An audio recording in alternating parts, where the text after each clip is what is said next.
Good morning students. मैं ज्योति माथुर, राजकीय Ramchandra Khetan polytechnic college Jaipur से। आज हम सब्जेक्ट है डेटाबेस मैनेजमेंट सिस्टम, उसके यूनिट 1 से टॉपिक है डेटाबेस लैंग्वेजेस, इसको डिस्कस करेंगे। तो लैंग्वेजेस क्या होती है? देखिए, लैंग्वेज एक कम्युनिकेशन मीडियम है। दो लोग बात कर रहे हैं तो वो जिस मीडियम के थ्रू बात कर रहे हैं वो लैंग्वेज होती है। अगर हम डेटाबेस लैंग्वेज की बात कर रहे हैं तो वो लैंग्वेज जो आपको डेटाबेस से कम्युनिकेट करने में हेल्प कर रही है वो डेटाबेस लैंग्वेज होगी। तो जो भी आपके जैसे डेटाबेस सिस्टम्स हैं, आप एसक्यूएल की बात करें, ओरेकल की, माई एसक्यूएल, डीबी, फॉक्सप्रो, ये जो भी डेटाबेस मैनेजमेंट सिस्टम्स हैं ये आपको कुछ लैंग्वेजेस प्रोवाइड कराते हैं जिसके थ्रू आप डेटाबेस से कोई क्वेरी कर सकते हैं, कोई डेटा अपडेट कर सकते हैं वहाँ पर। इसके थ्रू, इन लैंग्वेजेस के थ्रू आप डेटाबेस से डेटा रीड, स्टोर और अपडेट कर सकते हैं। इन लैंग्वेजेस के थ्रू आप किसी भी डेटाबेस से कम्युनिकेट कर सकते हैं। ये जो डेटाबेस लैंग्वेजेस हैं इन्हें हमने 4 कैटेगरीज में कैटेगराइज किया है: DDL, DCL, DML और TCL। DDL stands for Data Definition Language, DML stands for Data Manipulation Language, DML stands for Data Manipulation Language, DCL stands for Data Control Language और TCL का मतलब है transaction control language. तो एक एक करके देखते हैं ये क्या कमांड्स हैं। फर्स्ट है डेटा डेफिनेशन लैंग्वेज। तो DDL का पूरा नाम है डेटा डेफिनेशन लैंग्वेज। ये जो DDL कमांड्स हैं इनका क्या यूज़ है? बेसिकली ये किसी डेटाबेस के स्कीमा को, डेटाबेस के स्ट्रक्चर को डिफाइन करने के काम में आती हैं। ये जो कमांड है, ये कमांड यूज़ होती हैं कोई स्कीमा आपको बनाना है, टेबल बनानी है, कोई टेबल का स्ट्रक्चर बनाना है, कोई इंडेक्स स्ट्रक्चर बनाना है, कंस्ट्रेंट्स क्रिएट करने हैं, उनके लिए आप इसे इन कमांड्स को यूज़ करते हैं। Using the DDL statements you can create the skeleton of the database. Skeleton या हम स्ट्रक्चर जिसे कह रहे हैं वो आप इन कमांड्स के थ्रू क्रिएट कर सकते हैं किसी भी डेटाबेस का। कुछ कमांड्स हैं जो इस कैटेगरी में, DDL कैटेगरी में आती हैं। ये कुछ कमांड्स हैं। देखिए, पहली कमांड है क्रिएट कमांड। क्रिएट कमांड क्या करती है? It is used to create objects in the database. आपको कोई टेबल बनाना है, कोई इंडेक्स क्रिएट करनी है तो आप ये क्रिएट कमांड यूज़ करते हैं। ऑल्टर कमांड है, अगर आपने कोई ऑलरेडी टेबल बना रखी है, आपका कोई स्ट्रक्चर ऑलरेडी बना हुआ है, उसको आपको चेंज करना है, उसे ऑल्टर करना है। जैसे आपके टेबल में ऑलरेडी 4 फील्ड हैं, आपको 4 कॉलम्स हैं, आपको 5 करने हैं उसको, या कम करना है कॉलम्स को, या कोई डेटा टाइप है किसी कॉलम का, उसे चेंज करना है, स्ट्रक्चर में कुछ चेंज करना है बेसिकली, तो आप ऑल्टर कमांड से कर सकते हैं।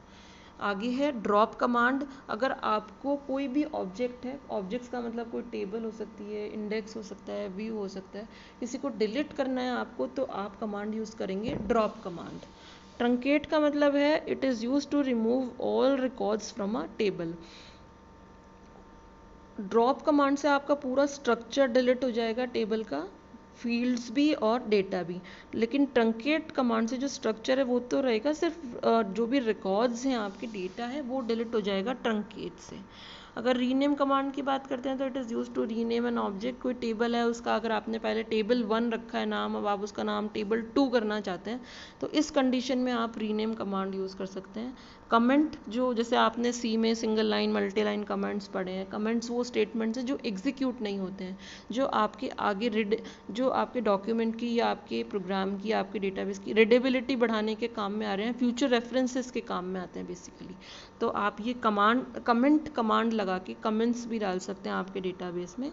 तो ये कमेंट कमांड है, it is use to comment on the data dictionary. ये कुछ कमांड्स हैं डेटा डेफिनेशन लैंग्वेजेस की। अगर डेटा मैनिपुलेशन लैंग्वेज की बात करते हैं तो DML stands for data manipulation language. ये जो है DML, ये एक्सेस और मैनिपुलेट करने के काम में आते हैं डेटाबेस के।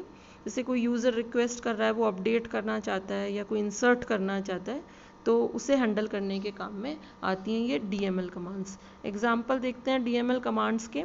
तो ये सेलेक्ट कमांड है। सेलेक्ट कमांड के थ्रू आप डेटाबेस से कुछ डेटा एक्सेस, कुछ या जो भी सारा डेटा है टेबल का वो सब एक्सेस कर सकते हैं, रिट्रीव कर सकते हैं। इंसर्ट कमांड है, इसके थ्रू आप इंसर्ट कर सकते हैं टेबल में डेटा। अपडेट कमांड है, जिसके थ्रू आप कोई भी टेबल में जो एग्जिस्टिंग डेटा है उसको आप अपडेट कर सकते हैं। डिलीट कमांड है, it is use to delete all the records from a table, जितने भी आपकी टेबल में रिकॉर्ड्स हैं वो सब आप डिलीट कर सकते हैं। देखिए ट्रंकेट कमांड है वो DDL कैटेगरी में आती है, और जो डिलीट कमांड है वो DML कैटेगरी में आती है। इन दोनों में डिफरेंस ये है कि डिलीट कमांड के बाद आप रोल बैक कर सकते हैं, we can roll back after delete command, लेकिन ट्रंकेट कमांड के बाद रोल बैक नहीं कर सकते हैं, we can't roll back after performing truncate. और भी कुछ डिफरेंस है, बट हमें बस इतना ही ध्यान रखना है कि आप रोल बैक नहीं कर सकते ट्रंकेट कमांड के बाद। और ये DML कैटेगरी के कुछ कमांड्स हैं, select, insert, update and delete. इसके बाद हम देखते हैं डेटा कंट्रोल लैंग्वेजेस। तो डेटा कंट्रोल लैंग्वेजेस मतलब DCL stands for data control languages. It is used basically it is used to give some permissions. अगर आप किसी यूज़र को, ये जो DCL कमांड्स हैं ये आपकी परमिशंस देने के काम में आती हैं। अगर आपको कोई परमिशन देनी हो किसी को, किसी से कोई परमिशन या कोई प्रिविलेज लेना हो आपको, तो आप उस कंडीशन में इनको यूज़ करेंगे। तो पहली कमांड है इसमें ग्रांट कमांड। ग्रांट कमांड क्या है? It is use to give user access privileges to a database. मतलब आप बहुत सारे यूज़र्स हैं आपके उसमें, गेस्ट कोई यूज़र है और अलग अलग यूज़र्स हैं, तो उन्हें क्या क्या परमिशन देना चाहते हैं आप? सबको इंसर्ट अपडेट की परमिशन देना चाहते हैं, मॉडिफाई की देना चाहते हैं, या कुछ यूज़र्स हैं जिन्हें आप सिर्फ रीड करने की परमिशन देना चाहते हैं। तो इस तरीके की आप जो भी प्रिविलेजेस हैं, परमिशन से जो देना चाहते हैं किसी भी ऑब्जेक्ट पर यूज़र्स को, तो आप ये वाली कमांड यूज़ करेंगे, ग्रांट कमांड। और रिवोक कमांड है, ये opposite to the grant command है। रिवोक कमांड क्या करती है? ये विड्रॉ करने के काम में आती है प्रिविलेजेस को। ये इस कमांड के थ्रू आप डेटाबेस के किसी भी ऑब्जेक्ट पर अगर आपने कोई पहले परमिशन ग्रांट कर रखी है, अब आप उसको विड्रॉ करना चाहते हैं, तो आप ये परमिशन, तो आप ये कमांड यूज़ करेंगे, रिवोक कमांड। ये इसके ऑपरेशंस जो हैं वो ऑपोजिट हैं ग्रांट कमांड के। ये आपकी डेटा कंट्रोल लैंग्वेजेस की कमांड है। नेक्स्ट है ट्रांजैक्शन कंट्रोल लैंग्वेज।